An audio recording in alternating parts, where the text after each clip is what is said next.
I stand alone in the Riverside Country Club banquet hall I rented for my MBA graduation celebration.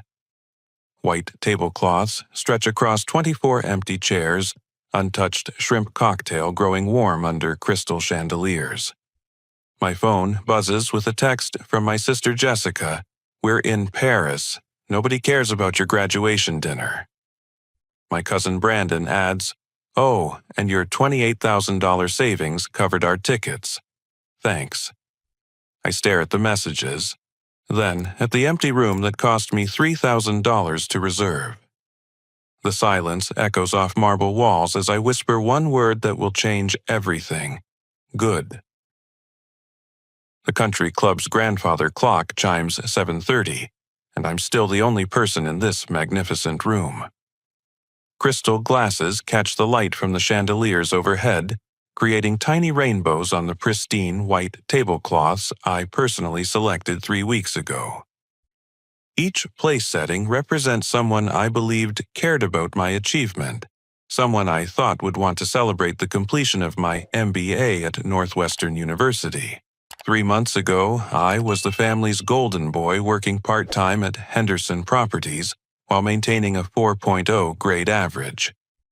My father, Robert, always introduced me as my son, the future of our business, while my younger sister Jessica and cousin Brandon seemed content living in my shadow. I didn't mind being the responsible one. In fact, I embraced it. Henderson Properties was founded by my grandfather in 1972, built from nothing into a commercial real estate empire worth millions. My father took over in 2005, and everyone assumed I'd be next in line. For 2 years, I'd been saving every penny from my part-time salary and weekend consulting gigs, building a nest egg to buy into the family partnership after graduation. Jessica studies art history at Pemberton College, a private institution that costs $60,000 annually. Our parents cover every expense without question. She lives in a luxury apartment near campus, drives a BMW. I watched my father purchase last Christmas and spends her summers traveling through Europe on what she calls cultural education trips. Brandon dropped out of community college after 1 semester and moved into the guest house behind our family's estate in Lake Forest. He claims he's an entrepreneur, always pitching new business ventures that require substantial upfront investments. Last year, it was a food truck specializing in fusion tacos. The year before, he wanted to start a cryptocurrency exchange. Both ventures disappeared, along with the money our family invested. 2 weeks ago, when I mentioned wanting to celebrate my graduation properly, my father's eyes lit up. "Absolutely, son. This is a major milestone. Invite everyone important. Make it memorable." He suggested I invite his business partners, potential clients, and the entire extended family. Think of it as your official introduction to the professional world. I spent hours crafting the perfect guest list, designing elegant invitations, and selecting a menu that would impress my father's colleagues. The Riverside Country Club represented everything I was working toward: tradition, success, and belonging to something bigger than myself. I wanted this dinner to mark my transition from student to partner, from son to equal. My girlfriend Sarah seemed excited about the event. We'd been dating for 8 months, and I was planning to introduce her to the extended family for the first time. She even bought a new dress specifically for the occasion, something elegant in navy blue that complemented her blonde hair perfectly. But as I sit here surrounded by empty chairs and untouched food, my hands shake as I reach for my wallet. Something feels wrong beyond just the abandonment. My leather wallet, usually thick with cards, and cash feels unnaturally thin. I pull out my phone and open my banking app with growing dread. My savings account, which showed $28,600 last week, now displays a balance of $412. But that's not the worst part. As I scroll through recent transactions, my stomach drops. Small withdrawals appear throughout the past 6 months, $200 here, $500 there, always just under the amounts that would trigger fraud alerts. The Paris trip wasn't just a spontaneous betrayal. This was systematic theft that had been happening right under my nose for months. I set my phone down with trembling hands, staring at the elaborate spread of food that will go to waste, just like my trust in the people I loved most. I dial the fraud hotline for First National Bank, my hands still shaking as I sit alone among the elegant table settings. The automated system routes me through endless menus before finally connecting me to Linda, a customer service representative who sounds genuinely concerned when I explain my situation. "Mr. Henderson, I'm looking at your account history now," Linda says, after I provide my identification information. "I can see why you're confused. Let me trace these transactions for you." The next few minutes destroy every assumption I had about my family's honesty. Linda explains that my sister Jessica was added as an authorized user on my savings account when I turned 18, supposedly for emergency purposes. According to the bank's records, my father, Robert, set up this arrangement to help Mac learn financial responsibility by having family oversight. The withdrawals began small. Linda continues. $50 in January, then gradually increased. Most stayed under $500, which explains why you didn't receive notifications. Your sister has been making these withdrawals consistently for 18 months. 18 months. While I worked double shifts at the family business, while I studied late into the night, while I saved every dollar for my future partnership, Jessica was quietly draining my accounts to fund her lifestyle. The food truck Brandon claimed he was financing with his own savings, the cryptocurrency venture that required a $10,000 investment, all funded with my money. There's another concern, Linda adds hesitantly. I'm seeing credit card charges linked to your account from someone named Brandon Henderson. These appear to be international transactions from the past week totaling approximately $15,000. My cousin hasn't just stolen money for a European vacation. He's been using a credit card somehow connected to my financial accounts, running up charges I'll be responsible for. The Paris trip that Jessica and Brandon claimed cost $28,000 actually totals over $43,000 when I include Brandon's separate credit card spending. I thank Linda and hang up, then sit in my car in the country club parking lot, trying to process the magnitude of this betrayal. My family didn't just abandon my graduation dinner on a whim. They planned this theft carefully, using my own money to fund their escape while leaving me alone with the bills and the humiliation. I drive to Henderson Properties needing answers from my father. The building sits dark against the evening sky, but I have a key and know the security code. Inside my father's office, I flip on the lights and immediately notice financial documents scattered across his mahogany desk, unusual for someone who typically keeps everything filed precisely. The papers tell a story I never suspected. Henderson Properties is drowning in debt. The last 3 major deals fell through, leaving the company with massive obligations and no revenue to cover them. Construction loans are in default. Client payments are months overdue. The business I thought I'd be joining as a partner is actually a failing enterprise being kept afloat through increasingly desperate measures. But the worst discovery sits in a manila folder labeled Trust Fund Management. My grandfather established a substantial trust for my education and future partnership in the business. According to these documents, my father has been using that money to cover Henderson Properties' operating expenses for the past 2 years. The account that should contain over $200,000 now shows a balance of $37,000. I find printed emails between my father and Jessica discussing how to manage Mac's expectations about joining the partnership. One email from Jessica dated 3 weeks ago reads, "He's getting suspicious about the money. Maybe we should let him buy in for a small percentage, just enough to feel important, while we figure out how to fix the bigger problems." Another email from my father responds, "Absolutely not. If he discovers the trust fund situation, he'll have legal grounds to audit the entire business. We need him focused on school until we can stabilize things. The Paris trip will buy us time. They never intended to let me become a real partner. They needed my money to keep their failing business alive while keeping me ignorant of the true situation. My years of hard work, my careful savings, my dreams of building something meaningful with my family were never part of their plans. My phone buzzes with a text from my girlfriend, Sarah. Sorry, I couldn't make dinner tonight. Jessica called and said you canceled because of a family emergency in Europe. Hope everything's okay with Brandon and Jessica. Call me when you get back. The lies extend even to Sarah. My sister called her directly to ensure she wouldn't show up at the dinner, making my humiliation complete. Not only did they steal my money and abandon my celebration, they actively deceived my girlfriend to guarantee I'd be sitting alone in that banquet hall. I lock up the office and drive home through the quiet streets of Lake Forest, passing houses where families probably sit down for honest dinners together, where children don't steal from their siblings, and parents don't embezzle from trust funds.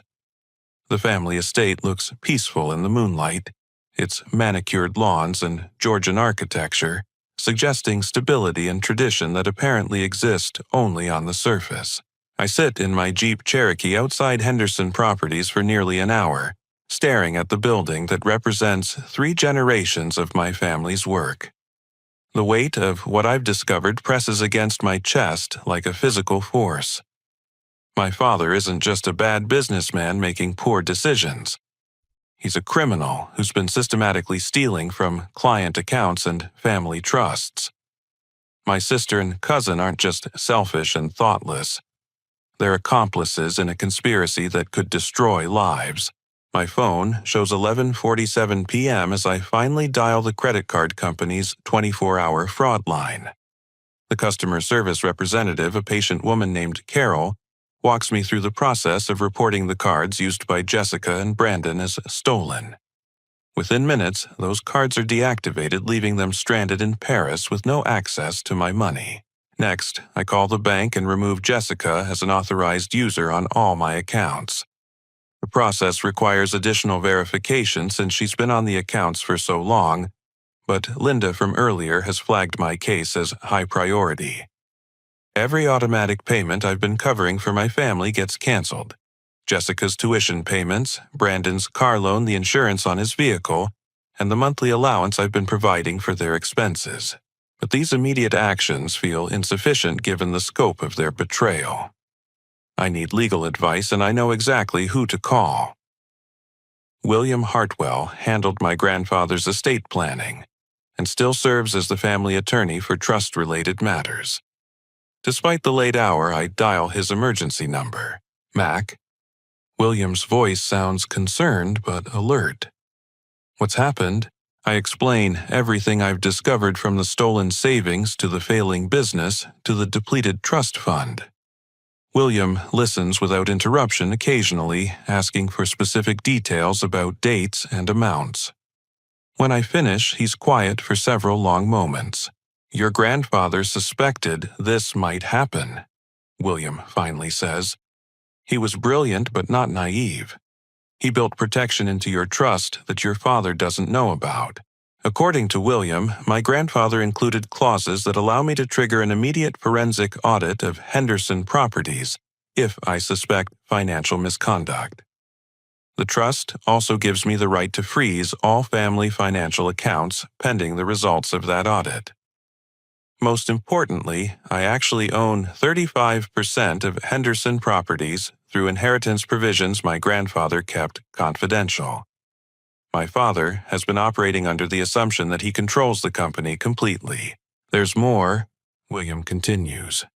Your grandfather established a separate account with emergency funds specifically for situations like this. He wrote a letter explaining his concerns about Robert's character and his confidence in your integrity. If you want to take control of this situation, you have the legal authority and the financial resources to do it. By 2 a.m, I've signed papers authorizing the audit frozen family accounts and activated the protective measures my grandfather built into the trust. William assures me the process will move quickly since we have documentation of the stolen funds and evidence of business mismanagement. I drive home feeling a mixture of exhaustion and determination. The house sits dark and empty, with my parents presumably sleeping peacefully while their children commit crimes in Europe. For the first time in my life, I'm grateful for the silence.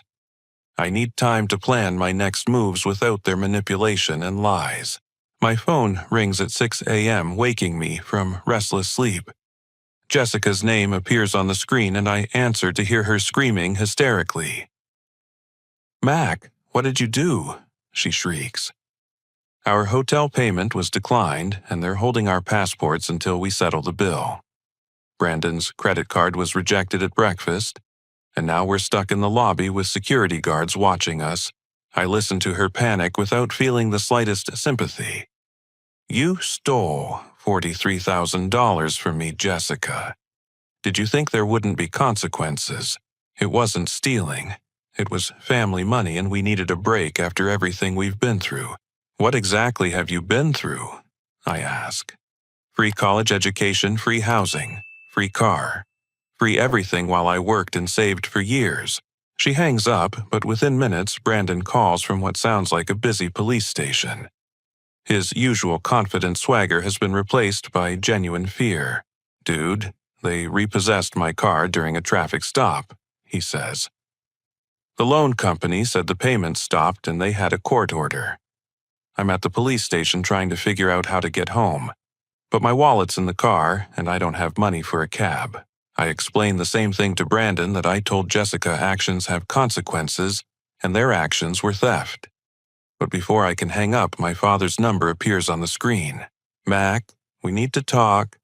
Robert's voice sounds strangely calm, almost relieved. "I'm at the office. Can you come in?" When I arrive at Henderson Properties, I find my father sitting in his office with his head in his hands, surrounded by the financial documents I'd seen the night before. He looks up when I enter, and I'm startled to see tears in his eyes. "I'm glad you found out," he says quietly. "I've been drowning for 2 years, and I didn't know how to tell you." The conversation that follows destroys my remaining assumptions about my family. Robert admits that Henderson Properties owes $800,000 to clients whose money was supposed to be held in escrow for property purchases.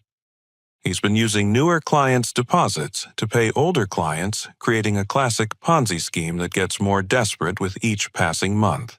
"The Paris trip was Jessica's idea," he explains. "She said if we could keep you distracted for another few weeks, she'd help us figure out a solution. Your mother knows everything, Mac. She's been helping me move money between accounts to buy time. My mother, Patricia, who taught me about honesty and integrity, who made me promise never to lie or cheat, has been forging client signatures and falsifying documents to cover up their crimes. The woman I trusted more than anyone in the world has been planning to frame me for their theft. We were going to blame you for the missing money," Robert continues. "Make it look like you had a gambling problem or drug addiction. Jessica had documentation ready to support the story.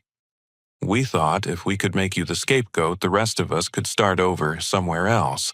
I stare at my father, this man I've spent 24 years trying to impress, and realize I don't know him at all.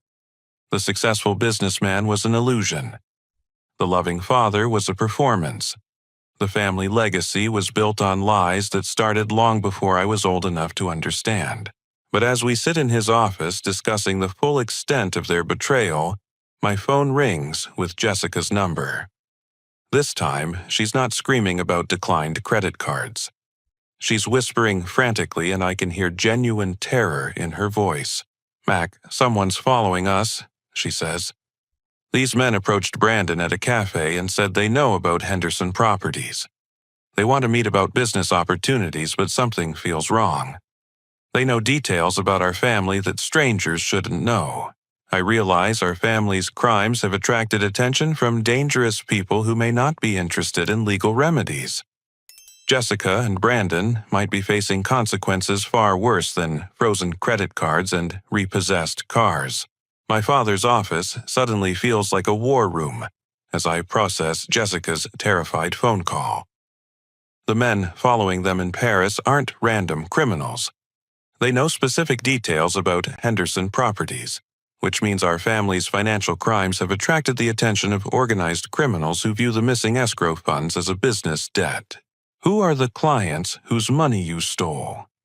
I ask Robert, my voice steady, despite the gravity of the situation. My father's face goes pale as he shuffles through the client files on his desk. Most of them are local businesses and private investors, but there's one account that's been particularly problematic. He pulls out a thick folder labeled Meridian Holdings, LLC. Meridian Holdings invested $400,000 through Henderson Properties for a commercial real estate deal that never materialized.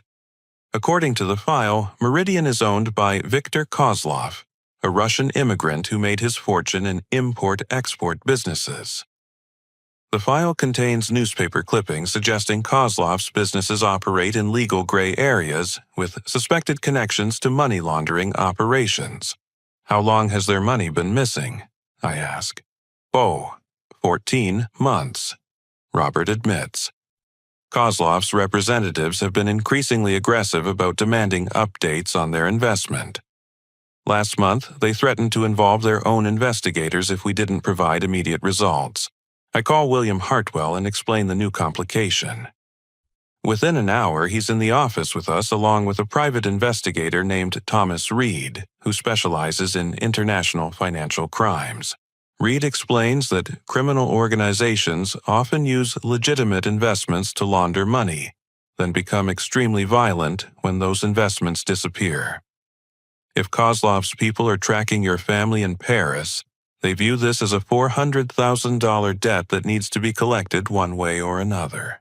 Despite everything Jessica and Brandon have done to me, I can't let them face physical danger because of my father's crimes. But I also refuse to simply hand over money to criminals without getting something substantial in return. I'll help them, I tell Robert and William. But the family needs to understand that everything changes after this. No more lies, no more theft, no more treating me like a fool who exists to solve problems I didn't create. I wired $25,000 to a trusted contact in Paris, a former college roommate named David, who works for an international consulting firm. David agrees to help Jessica and Brandon get safely out of France and back to the United States. But the money comes with conditions. They have to follow David's instructions. Exactly. They can't contact any family members until they're back on American soil, and they must return home immediately without any additional European travel. While coordinating their rescue, I'm also working with William to implement my takeover of Henderson Properties.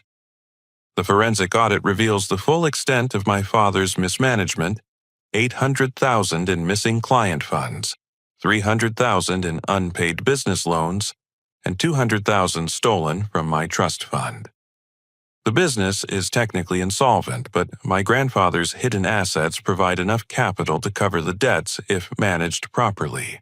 William presents my father with legal documents that transfer controlling ownership of Henderson Properties to me, along with full authority over all family financial accounts. Robert can remain as an employee with a reduced salary, but he'll have no decision-making power and will be subject to strict oversight for all business activities. You also need to understand that your wife and children will be held accountable for their roles in this conspiracy, William explains. Mac is being extraordinarily generous by not pressing criminal charges, but the generosity depends on complete cooperation with the recovery process. 3 days later, Jessica and Brandon return from Paris, chastened and humbled by their experience. Jessica's usual defiant attitude has been replaced by genuine remorse, while Brandon seems to finally understand that actions have consequences. They're both required to attend financial counseling sessions and submit to monthly account reviews to prevent future theft, but the most significant change comes from an unexpected source. Thomas Reed's investigation into Meridian Holdings reveals that Viktor Kozlov isn't just a criminal trying to recover stolen money. He's actually an undercover federal agent working on a long-term investigation into international money laundering operations. The missing $400,000 represents evidence in a federal case, not a debt to organized crime. Your father's theft inadvertently compromised an ongoing FBI investigation, Reed explains. But your cooperation in recovering the funds and providing documentation could help the Bureau complete their case against the real criminals.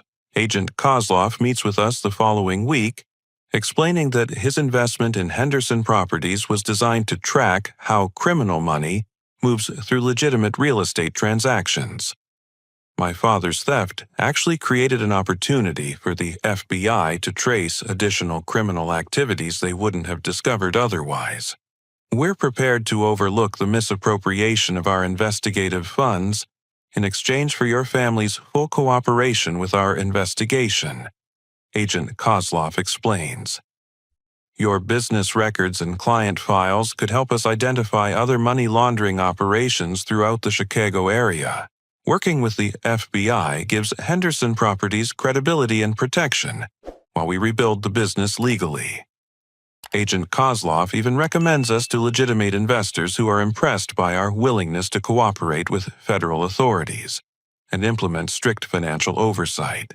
6 months after that humiliating graduation dinner, Henderson Properties is operating with complete transparency, serving legitimate clients and building a reputation for ethical business practices. My father works as a senior sales associate under my supervision, earning back trust through consistent, honest behavior.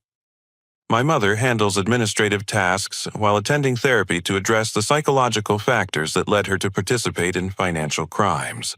Jessica has transferred from expensive Pemberton College to Northwestern University, where she's studying business administration while working part-time at Henderson Properties to repay her debt to me. Brandon completed an electrician training program I arranged and is starting his own legitimate contracting business with proper licensing and insurance.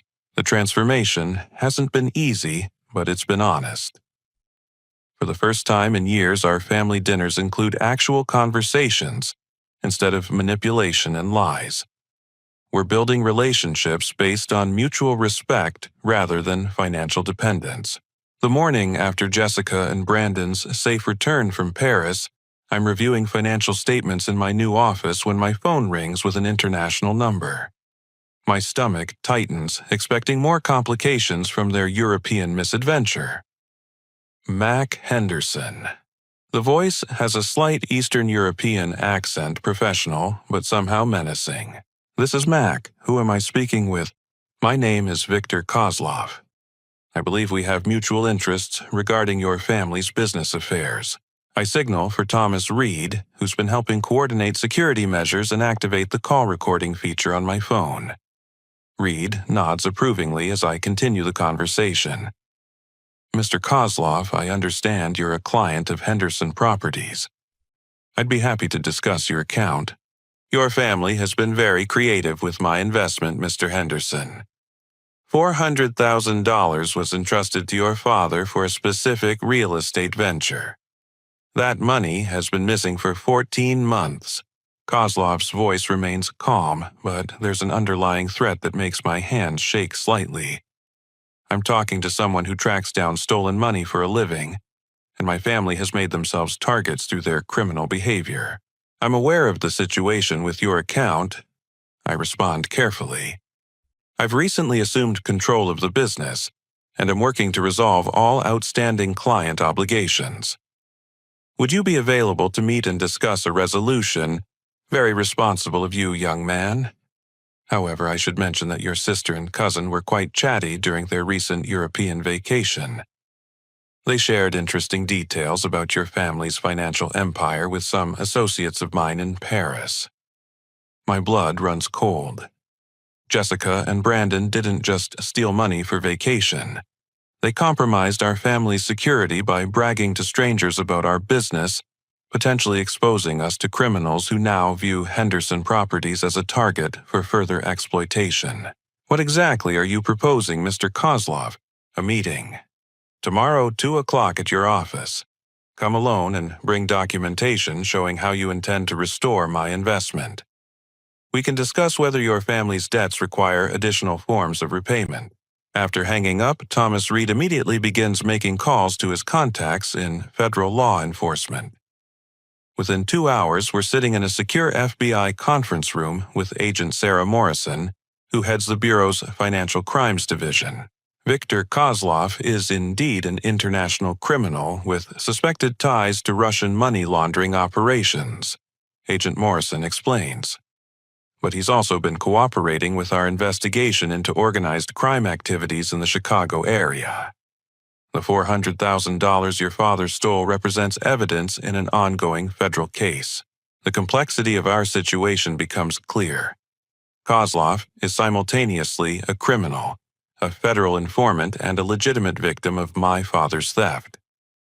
The FBI needs our cooperation to complete their investigation, but they can't openly protect us without compromising Kozlov's undercover status. Your family inadvertently became involved in a federal investigation, Agent Morrison continues. The good news is that your willingness to cooperate and make restitution demonstrates that you're not career criminals. The bad news is that Kozlov's criminal associates view your father's theft as a sign of disrespect that requires consequences. Agent Morrison proposes a solution that protects our family while advancing the FBI investigation. I'll meet with Kozlov as scheduled, but federal agents will be monitoring the conversation from nearby locations. The goal is to determine whether Kozlov intends to collect the debt legitimately or if he's planning to use our family's vulnerability for additional criminal activities. If Kozlov makes any threats or demands beyond simple financial restitution, we'll have grounds to arrest him and his associates, Agent Morrison explains. But you need to understand the risks. These are dangerous people who don't hesitate to use violence when they feel disrespected. I spend the evening preparing for the meeting while implementing additional security measures for my family.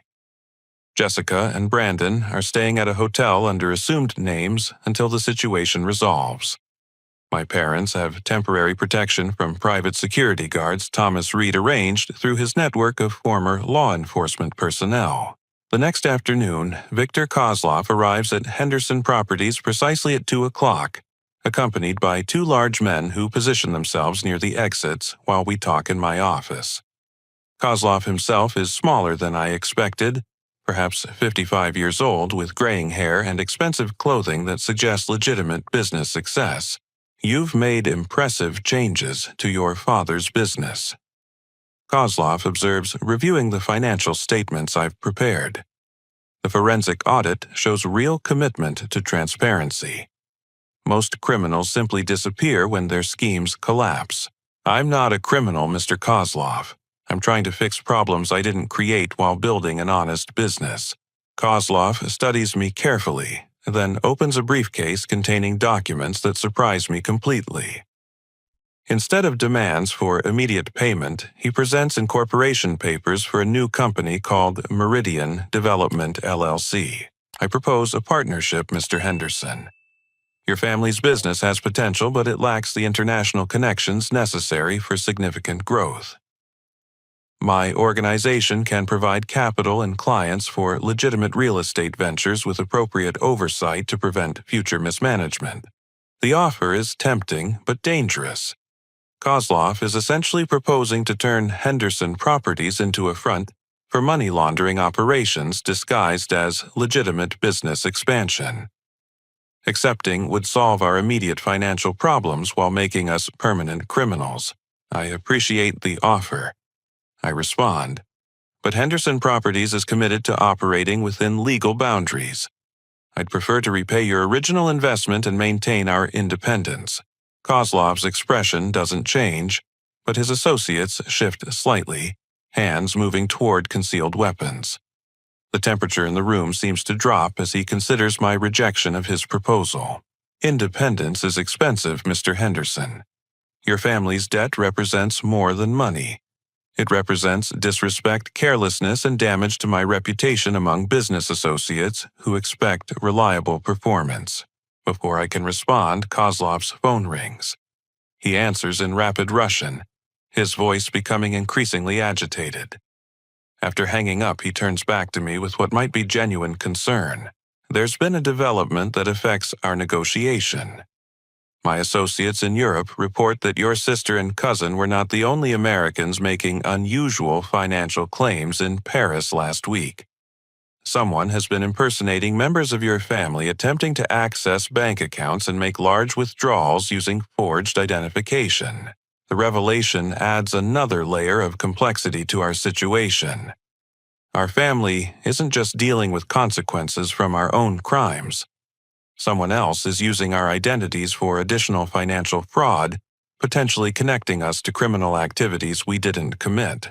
Who would have access to our personal information, I ask. Kozlov's answer chills me to the bone. Someone with inside knowledge of your family's financial situation and enough criminal connections to obtain professional forgeries. Someone who knows exactly how much money your family has stolen and from whom. As federal agents listening from outside prepare to intervene, I realize our family's financial crimes have attracted multiple layers of criminals who view us as both targets and opportunities. The graduation dinner that started this nightmare was just the beginning of a much larger and more dangerous situation. The FBI raid happened so fast that I barely have time to process what's occurring. Within seconds of Kozlov revealing the identity theft situation, federal agents storm into my office through multiple entrances, weapons drawn and commands echoing off the walls. Kozlov's associates surrender immediately, hands raised, while Kozlov himself sits calmly as if he's been expecting this moment. Mr. Henderson, step away from the desk.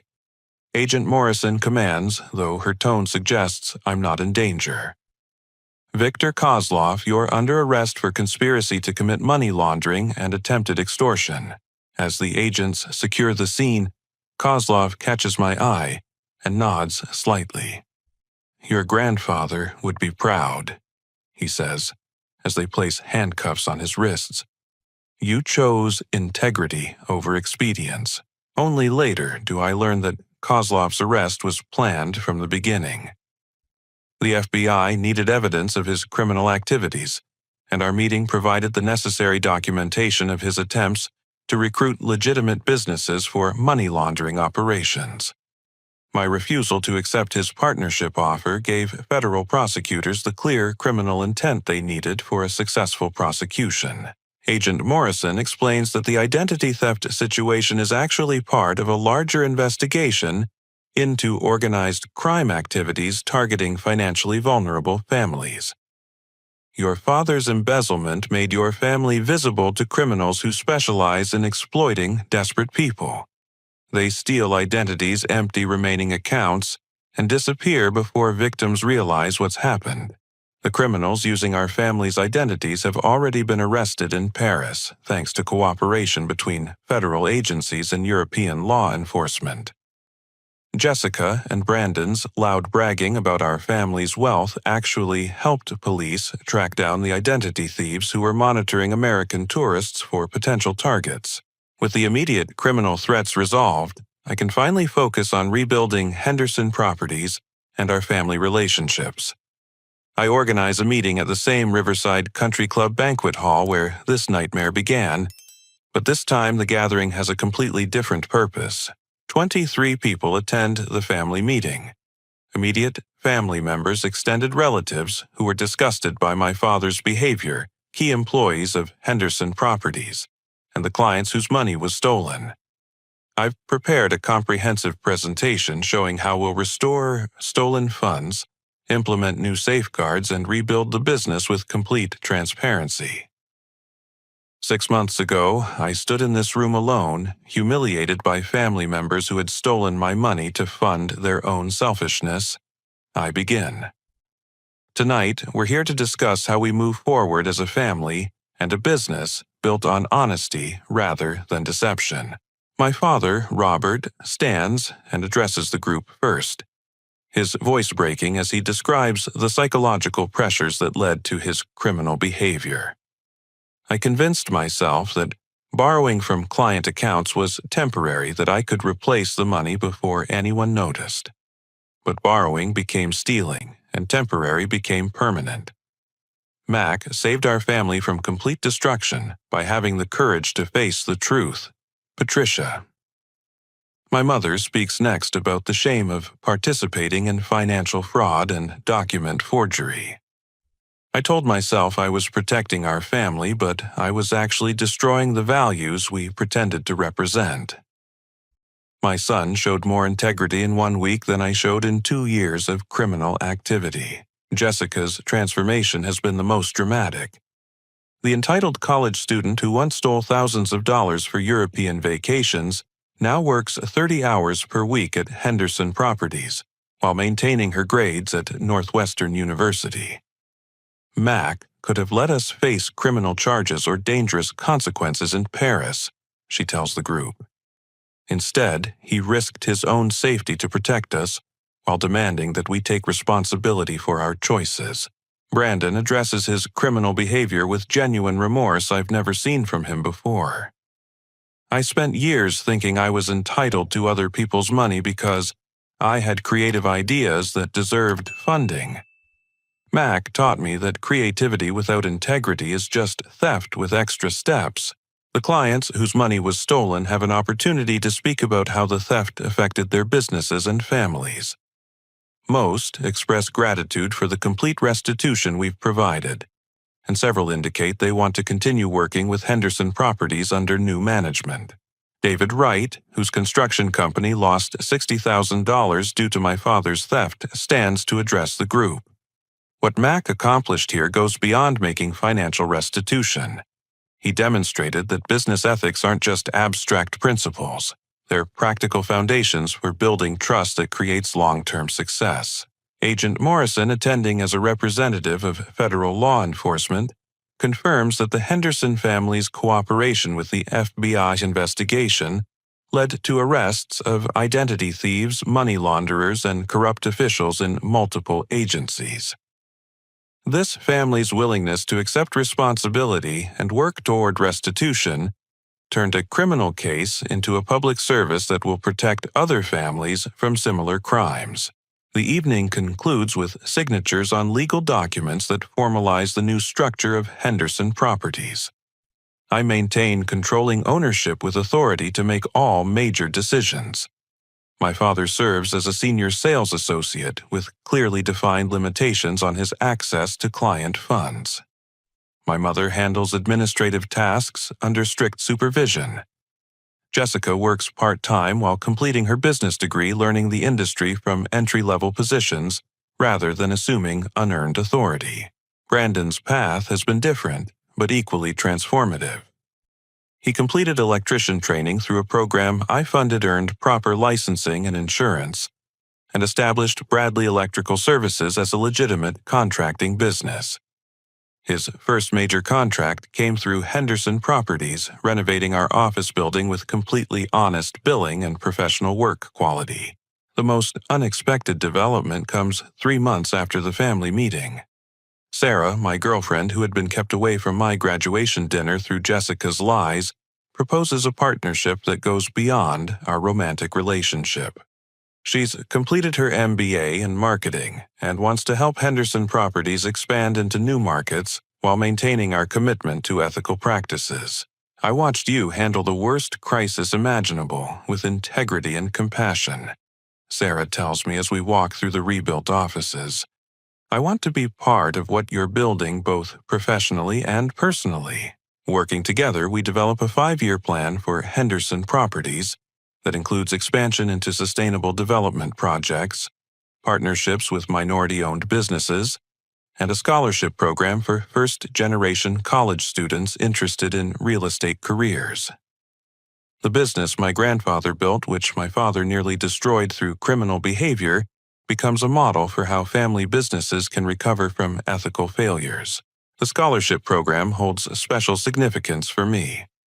Using money recovered from my father's theft, we established the Henderson Integrity Foundation, which provides financial assistance to young people who demonstrate commitment to honest leadership despite difficult circumstances. The first recipient is Maria Gonzalez, a community college student whose family lost their home due to predatory lending practices we help expose and prosecute. By the anniversary of my graduation dinner, Henderson Properties employs 37 people across 4 offices, maintains an impeccable reputation for honest dealing, and generates more revenue than the business ever achieved under my father's management. The success comes from strict ethical standards, transparent financial practices, and commitment to serving clients' interests rather than exploiting their trust. 1 year and 3 months after that devastating graduation dinner, I stand in the same Riverside Country Club banquet hall, but the scene couldn't be more different. This time, the room buzzes with genuine celebration as Henderson Properties receives the Illinois Business Ethics Council's Award for Outstanding Corporate Transformation. The crystal glasses reflect not just light from the chandeliers, but the faces of people who've watched our family choose redemption over revenge, integrity over expedience. Sarah moves gracefully between our guests, her engagement ring, catching the light as she discusses our upcoming expansion into sustainable housing development. We announced our engagement 3 months ago, and our relationship has become a model of the honest communication that now defines all aspects of my life. No secrets, no manipulation, no financial deception hiding behind claims of family loyalty. Ladies and gentlemen, I address the audience of business leaders, family members, and clients who now trust Henderson Properties with their most important investments. 13 months ago, I stood in this exact room alone and betrayed by people I loved most. Tonight, I stand here with genuine family and real friends who've earned their place in my life through honesty and mutual respect. My father, Robert, sits at a table near the back, wearing the same expression of quiet pride he used to fake when introducing me as his successor. But tonight, the pride is genuine, earned through a year of honest work, rebuilding trust, one client interaction at a time. He's become an excellent sales associate precisely because he can never again take shortcuts or manipulate situations to hide his failures. The real transformation began when I realized that betrayal, while painful, reveals everyone's true character. I continue, including your own. I could have chosen revenge legal prosecution, or simply walked away from people who hurt me. Instead, I chose to demand better from them, while still loving them through their failures. Jessica stands near the front of the room, holding the business degree she earned through evening classes while working full-time to repay her debt. She's been promoted to Client Relations Coordinator, a position she earned through demonstrated competence rather than family connections. Her biggest achievement isn't the degree or promotion, but the quiet confidence that comes from knowing she's building something real rather than living off other people's work. Brandon couldn't attend tonight because he's completing an electrical installation for a new client, but he sent a video message that plays on screens throughout the banquet hall. Mac taught me that real entrepreneurship means creating value for other people, not finding creative ways to take their money. His message begins. Bradley Electrical Services exists because Mac invested in my potential rather than just punishing my past mistakes. Patricia, my mother, works quietly in the background, ensuring that every detail of tonight's event runs smoothly. Her transformation from co-conspirator to trusted team member required the most time because rebuilding trust after betrayal is harder than building it initially. But she's proven her commitment through consistent, honest behavior, and her administrative skills have become essential to our expanded operations. Agent Morrison attends as our guest, representing the FBI's recognition of Henderson Properties' cooperation in multiple ongoing investigations. The Henderson family's response to crisis provides a model for how businesses can recover from ethical failures, she tells our audience. Their willingness to accept responsibility make complete restitution and implement transparent practices helped law enforcement protect other families from similar crimes. The evening's highlight comes when William Hartwell, our family attorney, reads a previously sealed letter from my grandfather. Written years before his death, the letter predicted that Robert would fail as a business leader and expressed confidence that I would have the character necessary to rebuild the family's reputation. If you're reading this, Mac, it means you've discovered your father's weaknesses and chosen to address them constructively rather than simply walking away, my grandfather's letter states. Real leadership isn't about avoiding failure. It's about having the courage to clean up messes you didn't make while building something better for the people who depend on you. The letter includes information about additional resources my grandfather set aside for exactly this situation, including contacts with ethical business leaders who've faced similar challenges and recovered through commitment to honest practices. These mentors have been invaluable in helping Henderson Properties establish credibility in markets where our reputation was damaged by my father's crimes. As the evening winds down, I step onto the country club's terrace overlooking Lake Michigan. The same view that seemed so bleak 13 months ago now represents possibility and hope. Sarah joins me, and we watch the lights of Chicago reflect on the water while discussing plans for our wedding next spring and the opening of our Detroit office next fall. Do you ever regret not just walking away from all of them? Sarah asks, referring to my family and the massive effort required to rebuild our relationships. Never, I answer honestly. Walking away would have been easier in the short term, but it would have meant abandoning people I loved to face consequences they couldn't handle alone. More importantly, it would have meant giving up on the possibility that they could become better people. I think about the young man who stood in this same spot over a year ago, humiliated and angry, holding a phone that revealed his family's betrayal. That person had every right to seek revenge, to let criminal charges destroy his family's lives, to build his own success, while letting them face the consequences of their choices alone. But revenge would have made me smaller, not stronger. Legal prosecution would have satisfied my anger without addressing the underlying problems that led to their criminal behavior. Walking away would have protected me, while abandoning the possibility that love combined with accountability could transform destructive relationships into healthy ones. The hardest lesson was realizing that enabling someone's worst impulses isn't love, I tell Sarah. Real love means caring enough about someone to refuse to participate in their self-destruction, even when that refusal causes temporary pain. Henderson Properties now serves as a case study in business schools, demonstrating how family enterprises can recover from ethical failures through transparent leadership and commitment to stakeholder interests rather than just family benefit. We've been invited to speak at conferences about crisis management, family business governance, and the practical application of business ethics in competitive markets. But the professional recognition means less than the personal transformation I see in my family members. Jessica recently helped a client avoid a predatory real estate scheme using knowledge she gained from witnessing our family's own criminal behavior. Brandon's electrical business has expanded to employ 6 people, and he's become a mentor for other young entrepreneurs who want to build legitimate companies rather than seeking quick profits through questionable methods. My parents attend marriage counseling to address the communication patterns that enabled their criminal conspiracy.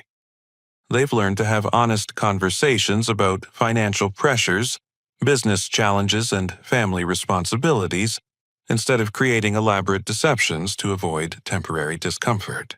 The most meaningful change is that our family dinners now include real conversations instead of manipulation disguised as affection. We discuss actual problems and celebrate genuine achievements. We disagree openly rather than pretending agreement while secretly undermining each other.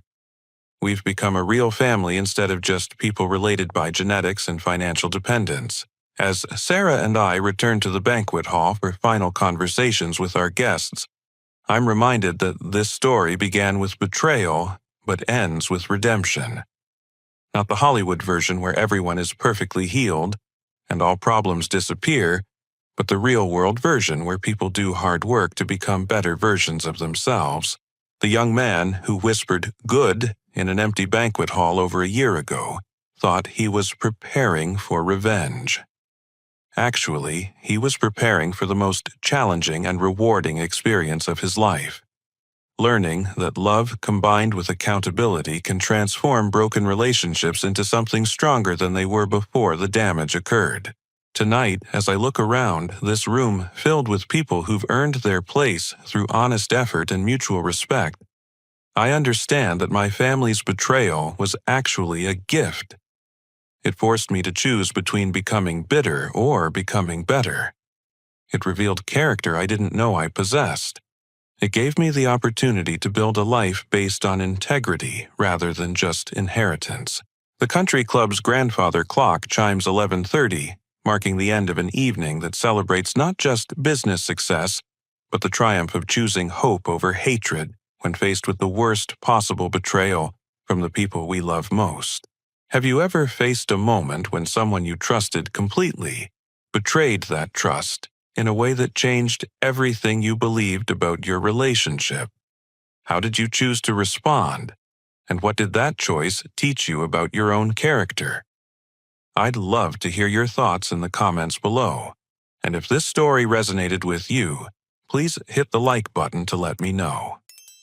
Don't forget to subscribe for more stories about overcoming life's biggest challenges, and share this with someone who might need to hear that betrayal doesn't have to define your future. Thank you for listening to this journey from humiliation to redemption, and remember that the greatest victories often come from choosing to build something better rather than just tearing down what hurt you. Until next time, keep choosing integrity over expedience, and never underestimate the power of love combined with accountability to transform even the most broken relationships.